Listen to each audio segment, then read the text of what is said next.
कढाईमध्ये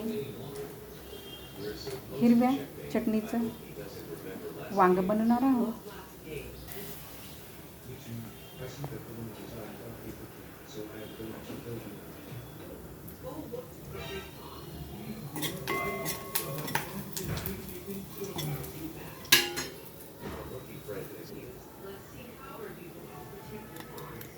अशी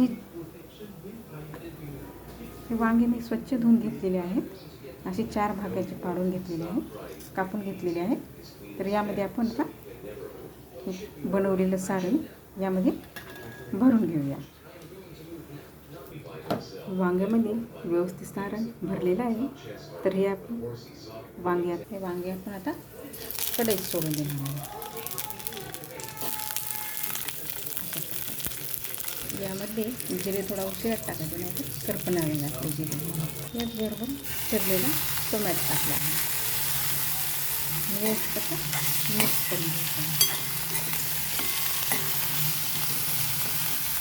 त्याचबरोबर थोडं हिंग टाकलेलं आहे.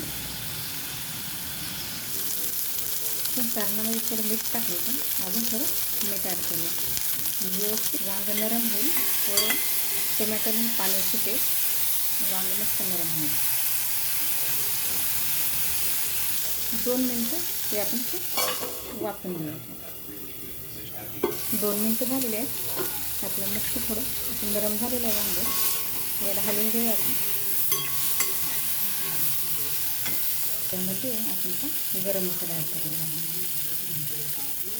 सर्व एकत्र असं व्यवस्थित मिक्स करून घ्यायचं.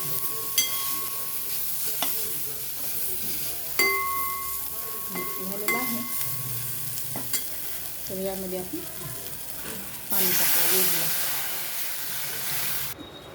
15 मिनटानंतर ही भाजी झालेली आहे. तर ते एक आपण वाटीत काढून घेऊया.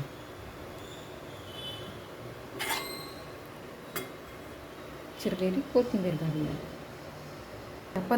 अशा पद्धतीने